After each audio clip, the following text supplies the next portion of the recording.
Hi everybody, welcome to day 11. Your homework, you got page 69 to 70, and today we're going to be talking about density. So here is our warm-up. If you could pause the video and take a few minutes to do that warm-up, then a question will pop up for you to submit your warm-up answer. Be sure to include units in your answer. So you can go ahead and pause now, and when you're done doing the warm-up, hit play, and you'll be able to submit your answer.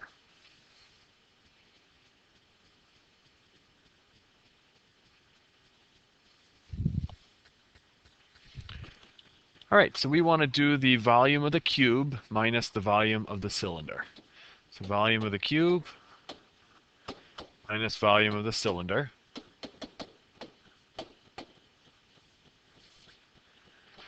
So our cube is just 6 times 6 times 6 minus our cylinder. Cylinder volume is pi r squared h. Well, our diameter of that cylinder is 4, so our radius would just be 2. So pi times 2 squared, and then our height is just going to be 6.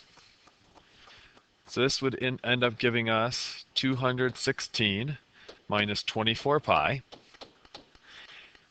And they want to the nearest tenth, so we can actually punch that in the calculator. And to the nearest tenth, you would get 140.6, and your label would be inches cubed. And that is the volume of the remaining figure.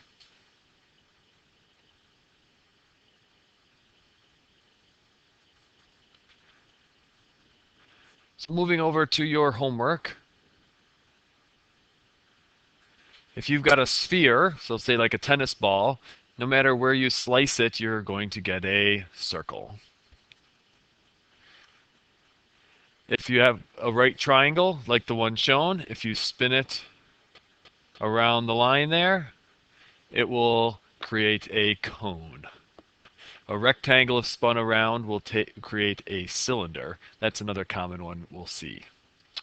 Not a cross section of a cylinder would be a triangle. You could get a circle if you sliced it horizontally. That would create circles. You would get a rectangle if you sliced it that way. And an ellipse is what's called like an oval in everyday language, is if you did a slanted line that went through both the rounded parts, you would end up getting an ellipse. So there's no way to get a three-sided figure there, so the triangle's the one we can't have. So we basically saw this in one of the previous questions, but if you have that triangle and it's spun around, it will end up creating a cone, as that will go around and that will go to there. In 5, the rectangle, as I mentioned before, would create a cylinder as you spin it around.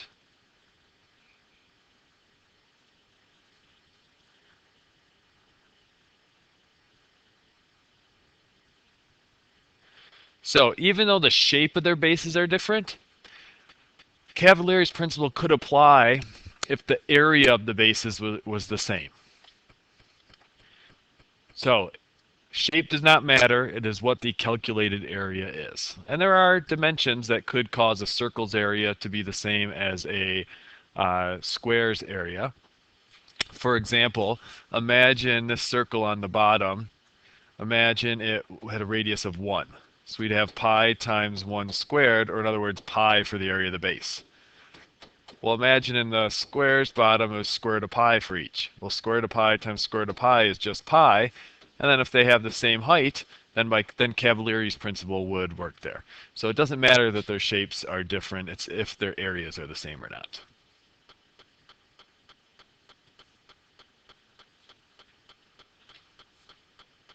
So that when we talk the height of the pyramid, we're talking straight up and down. We have the slant height is 12, the angle is 48, so we just had to use SOHCAHTOA. Your height is, now just keep in mind the h is representing the height there, not hypotenuse. So this is the opposite, and this is the hypotenuse. So we had to use sine to find that, what they labeled h there, so 8.92. And then if we want a side of the base in the pyramid, we'll notice that base of the triangle is half of that. So we can now use cos to find, I called it x here. Cos 48 is x over 12. you end up getting 8.02 and change, and then double it to give you the whole thing all the way across, so 16.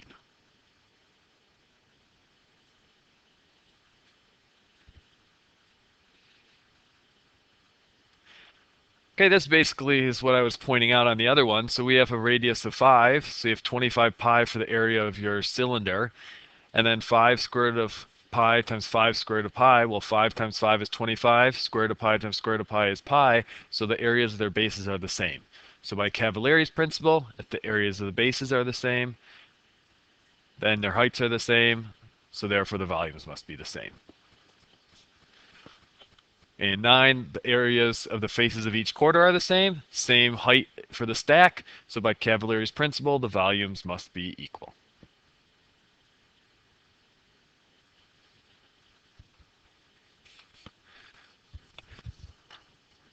So for today, we're going to look at unit conversions and density.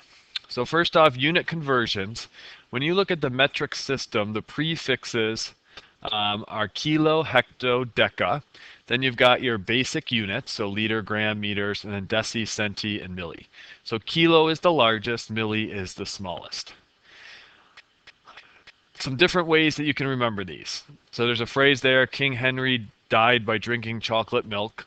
So it's died is spelled strange just because that's the abbreviation for decameters. Now notice deca and deci both start with D, so deca is DA and just the D would be deci. Now, when I was in 7th grade, my 7th grade science teacher taught us a way to remember these, and I still remember it to this day. And how she had us do it is she had us snap and then slap the table. So we snapped on kilo, hecto, and then we slapped the table on with each hand. So slap with your right hand, slap with your left hand. Then we snapped here, and then milli we did as 2 syllables. So we slapped the table twice with left then right. So it sounded something like this. Kilo, hecto, deca, basic. Deci, centi, milli. Kilo, hecto, deca, basic. Deci, centi, milli. And we just did that beat several times over, and because we had done it to a rhythm, I've memorized it until this point in my life. Okay, so that's just something to help you out. Kilo, hecto, deca, basic, deci, centi, milli. Okay, so just something that could help you out to help remember those. So, when you are converting those, notice up here we've got the order of them. When you have one of the units and go to the other, however many jumps it takes, that's how many times you move the decimal point and in that same direction. So, for example, convert 2,000 milligrams to grams. So we have milli, so we're here right now. And grams would be your basic unit. So we're going 1, 2, 3 jumps to the left. Well, right now our decimal point is right here because it's a whole number. So we go 1, 2, 3 jumps to the left, and that would be the same as 2.000 grams, or in other words, just 2 grams. Well, in the first example below, we're going meters to kilometers, kilometers. So meters is our basic unit. So we're starting here, and we want to end up at kilometers. So starting at your basic, you're going 1, 2, 3 to the left. So our decimal point right now is after the last 0. We'll go 1, 2, 3 to the left. So this is going to be 0.4 kilometers. Next one, we're going centimeters to meters. Meters is our basic unit. Centimeters is here. We're going 1, 2 to the left. So our decimal point is starting right here, because it's a whole number. We'll go 1, 2 to the left. So that gives us 4.80, or you could just write it as 4.8. In 3, we're going centimeters to millimeters. So from here to there, you're going 1 to the right. So here's our starting decimal point. We go 1 to the right, and we fill the spot with a 0. So this would just be 80 Sorry, I did that the wrong way. We're going millimeters to centimeters. Sorry, I said that backwards. Millimeters to centimeters. We're here. We go 1 that way. So in 3, we go millimeters to centimeters. So we are going from M to C. So here's our decimal point. We got to go 1 to the left. So this would be 0.8.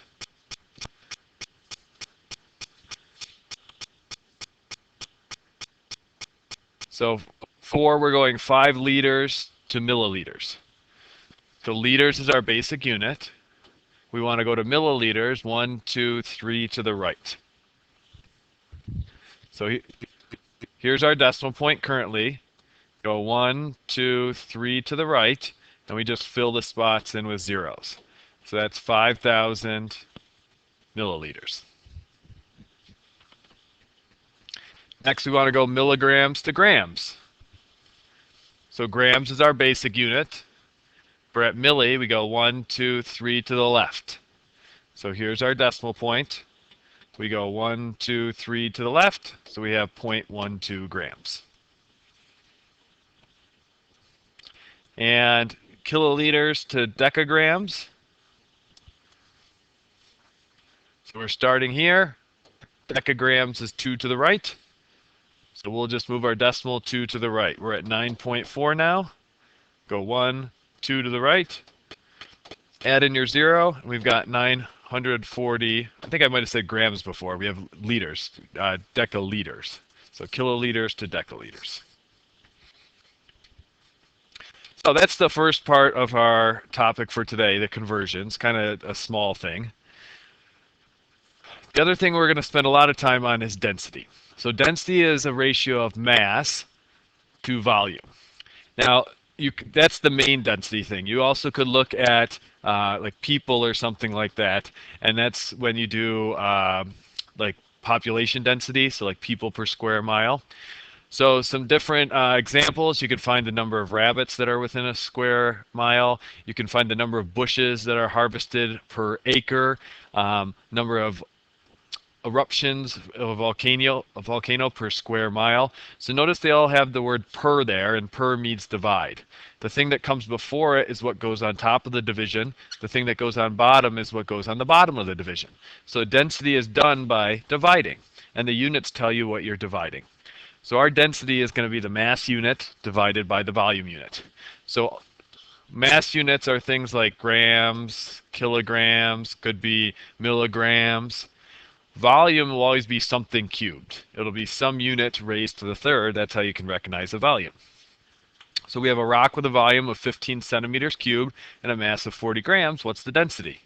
So our density, we'll just take our mass, the 45 grams, divided by the 15 centimeters cubed. So if we do 45 divided by 15, that's just going to give us 3. And our units, we write g/centimeters cubed. And how that's read is grams per centimeter cubed. And the per just means divide. Okay, so when you see per, it just means divide.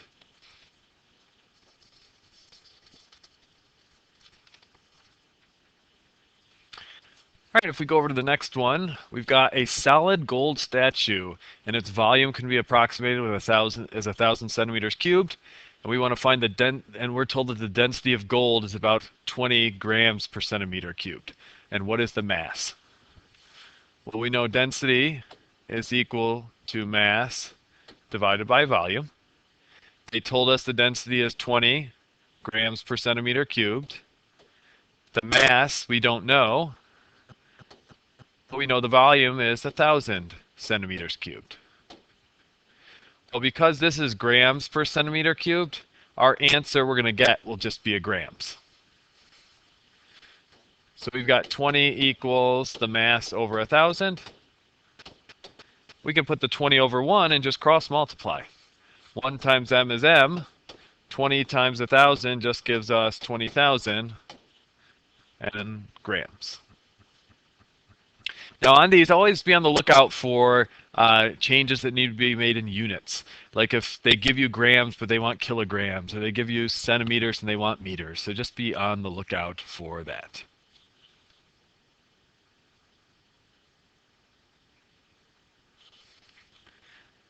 All right, next we've got Cassandra. She finds a treasure chest packed with metallic coins.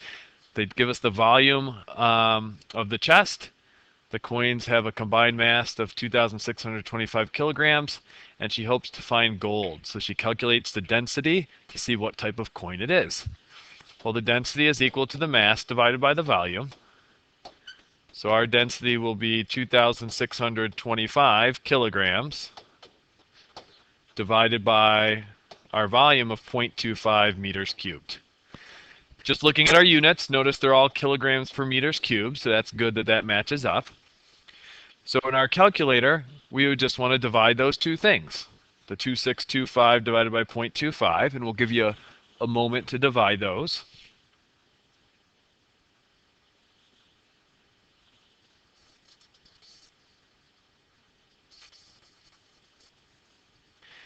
And we should have gotten 10,500, and our units would have been kilograms per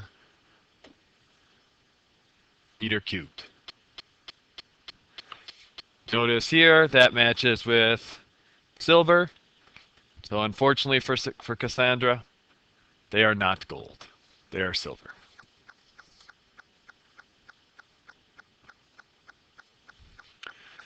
So next up, we got Anytown, New York has a population of 32 persons per square mile, while Grahamville, West Virginia has a population density of 78 people per square mile. Anytown is 106 square miles. Grahamville is 80 square miles. Which town has more people? So density is mass divided by volume. When you do population density, that's equal to the number of people divided by the area that those people are taking up. So we still use D for density, but we're specifically doing a population density here. So we've got Anytown, and we've got Grahamville. So in Anytown, our density, they have 32 people per square mile. We don't know the people, so we'll call it X. And they have 106 square miles. In the other one, we have 78 people per square mile for our density. We also don't know the people, let's call it Y, but they have 80 square miles. So in both cases, we can just put the number on the left over 1. And whenever you have two fractions separated by an equal sign, you can just cross multiply. So over on the left here, 1 times x is x, and 32 times 106 will give us 3,392 people. Likewise, over on the right, 1 times y is y, and the 80 times 78 will give us 6,240 people.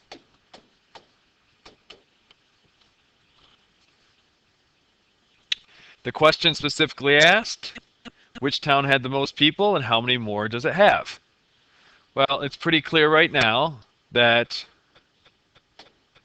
Grahamville, Graeme,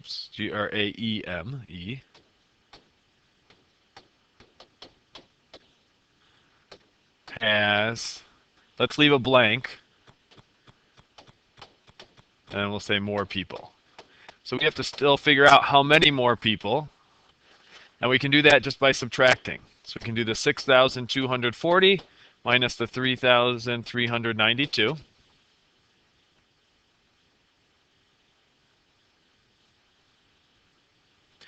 And that would give us 2,848.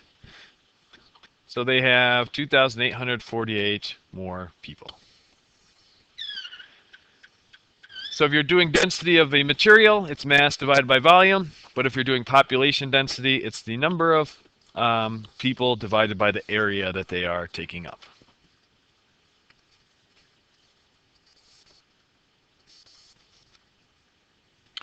right, moving on to page 67. A contractor is going to purchase 500 bricks. The dimensions of the bricks are given there by those three measurements. Bricks are represented by a rectangular prism, by the way. The density of each brick is 1,920 kilograms per meter cubed. The maximum capacity of the contractor's trailer is 900 kilograms. Can the trailer hold 500 bricks?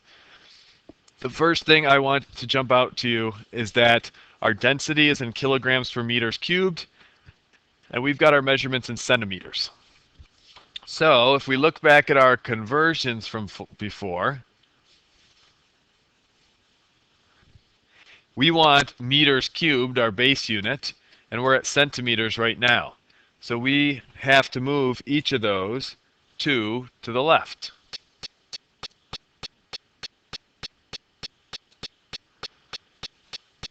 So we'll move this 2 to the left, and it's really 0.102. Move this one 2 to the left. It's really 0.203. And the other one's right here. Move it 2 to the left. It's really 0.051. So if we're going to find our volume of one brick,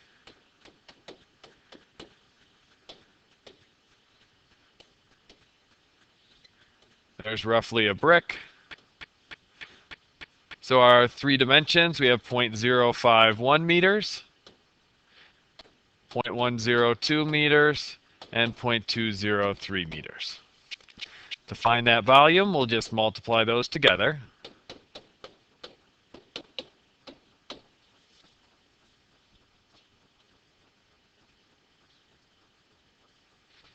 And when we multiply those out, we're going to get 0.00105 and some other stuff meters.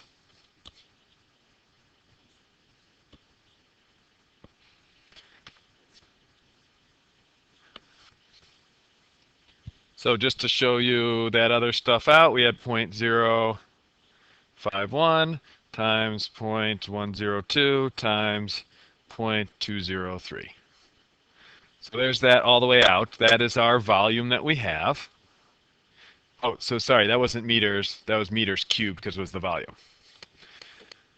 So we're going to use density equals mass divided by volume. They told us the density is 1,920 kilograms per meters cubed. We don't know the mass, and we can put this number in for the volume.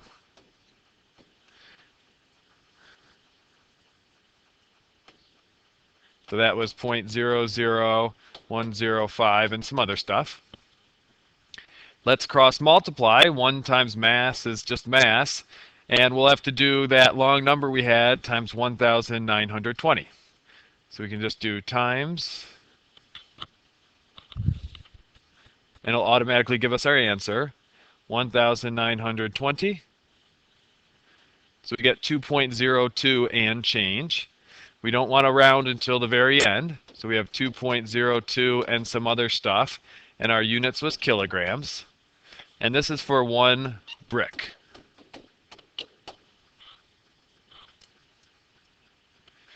Well, we want 500 bricks, so let's do that 2.02 number times 500.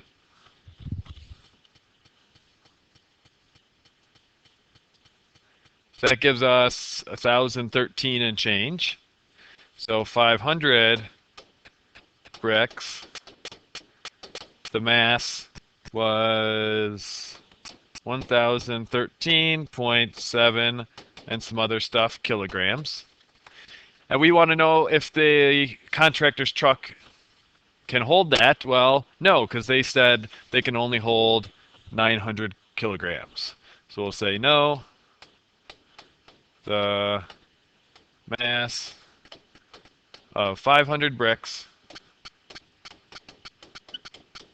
is too much.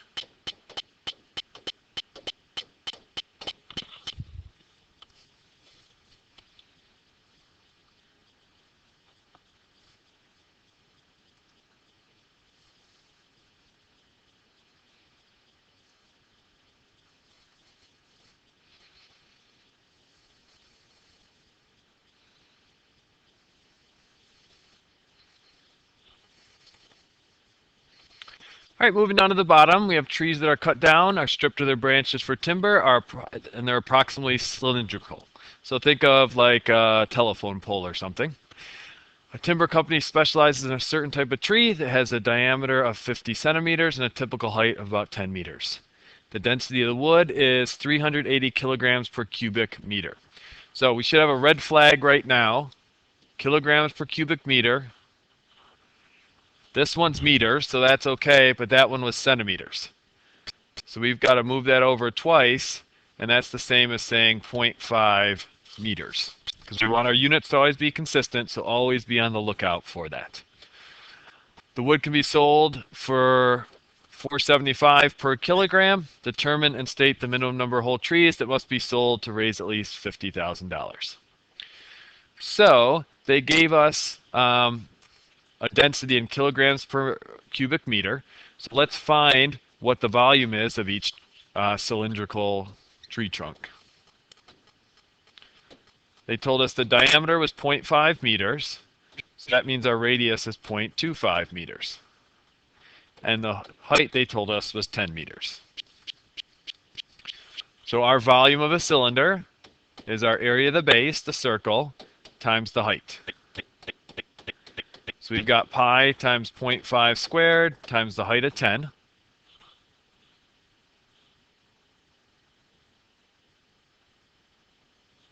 And when you put that in, you get 0.625 pi meters cubed.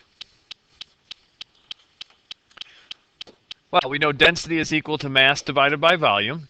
So if we take our density of 380 kilograms per meter cubed, we don't know our mass, and we can divide it by the volume of the 0.625 pi meters cubed.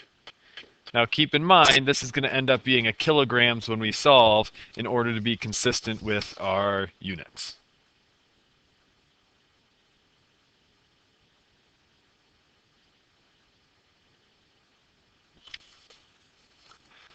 So if we cross multiply, 1 times m is m. If we multiply those out, we can keep it in terms of pi for now just to keep it nicer. 380 times 0.625 will give us 237.5 pi kilograms.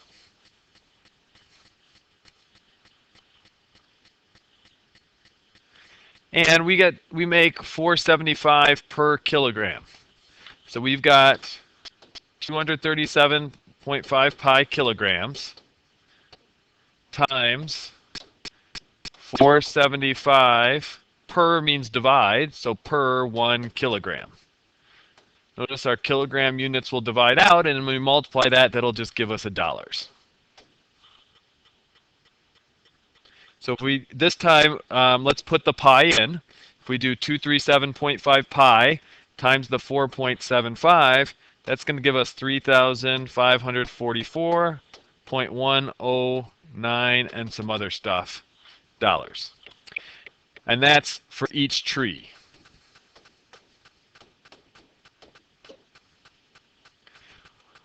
Well, we want to know how many trees we would need to get $50,000. Well, let's see. 2 trees would be roughly 7,000-ish if you doubled that. If we did 10 trees, it would be like 35,000-ish. So we've got to figure out how many will be 50,000. Well, the way we can do that is let's take the 50,000 and divide it by our 3,544.109 number. And when we divide those, that'll tell us how many trees we would need. Well, that's going to give us 14.107 trees. So if we need to get at least $5,000, 14 trees is not going to cut it. No pun intended. 14 trees would have us fall a little bit short.